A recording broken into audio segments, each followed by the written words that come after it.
কোটা সংস্কার আন্দোলন ঘিরে রাজধানী ঢাকা সহ সারা দেশে চলমান পরিস্থিতিতে বাংলাদেশে অবস্থানরত মার্কিন নাগরিকদের চলাচলে সতর্ক থাকার পরামর্শ দিয়েছে ঢাকার মার্কিন দূতাবাস। বাংলাদেশে অবস্থানরত মার্কিন নাগরিকদের জন্য দেওয়া সতর্কবার্তায় দূতাবাস জানিয়েছে, প্রতিবাদ, বিক্ষোভ, মিছিল এবং জামায়াতের আহ্বান অব্যাহত রয়েছে।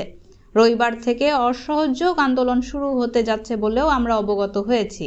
সামনের দিনগুলোতেও এই বিক্ষোভ চলবে বলে আশঙ্কা রয়েছে। চলমান আন্দোলনের অনিশ্চিত গতি, প্রকৃতি এবং সরকারি প্রতিক্রিয়ার কারণে মার্কিন নাগরিকদের সতর্কতার সঙ্গে চলাফেরা করা উচিত।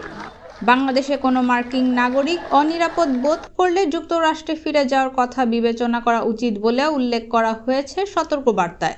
যুক্তরাষ্ট্র তাদের লেভেল 4 নোটিশে নাগরিকদের বাংলাদেশ ভ্রমণ না করার পরামর্শ দিয়েছে।